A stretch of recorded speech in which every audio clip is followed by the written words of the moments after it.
Пайғамбарыбыз Мұхаммад алейхиссаламдың bir hadisinde kıyamet günde 3 tür adam болады dedi. La yandurullahu ileyhim ve la yuzakkihim.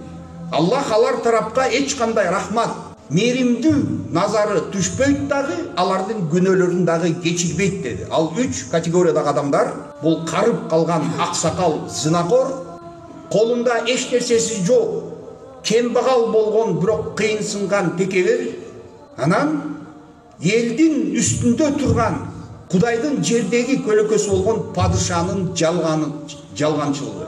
Жалған сөйлеген падыша. Мына ошол 3 түр категориядағы адамдарды Аллах Таала қиямат күнінде кешірмейді деп Пайғамбар саллаллаху алейхи вассалам айтты. Эмне үчүн десек туғандар, мына ошол үчөөсү тең жасаған нерселери өздөрүнө жарашпаган сүрөт.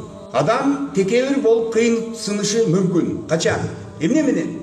Байлыгы менен чирениши мүмкүн. Бирок кембагал болуп өзү зорго турган, башка эч кимди тоготпостон сөзүн да укпайт, эч нерсе кылбайт, кыйынсынган текебер кембагал.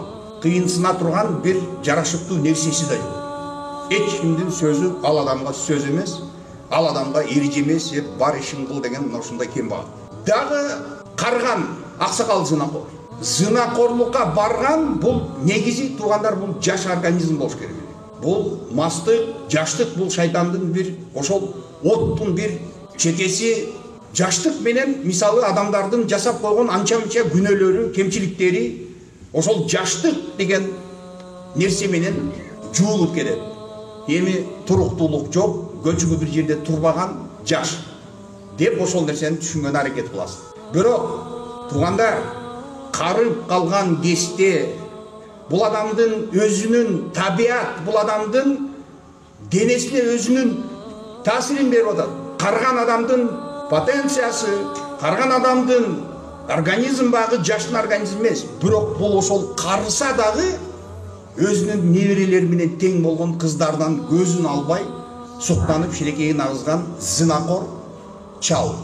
Падыша біреуден қорқып, жалған сүйлөшү жарашпаған бір сүрет эле. Бирок биз бүгүнкү күндө мына ошол сүрөттү бардык жерде биз ошол нерсеге күбө болобуз. Падышалардын көпчүлүгү жалган сүйлөйт. Элин алдайт, калкты алдап жалган сүйлөйт. Эмне үчүн дегенде бул падыша жалган чындыкты сүйлөй турган болсо, анын тилин кесип сала турган эч ким жок болчу. Жердеги Кудайдын көлөкөсү мына ошол падыша эле. Жок, бул падыша өзінің ошондой даражасын пайдаланып билбеген, өзінің элин алдаган падыша бул мына ошол Кудайдын карабаган категориясындагы адамдардын бири болот.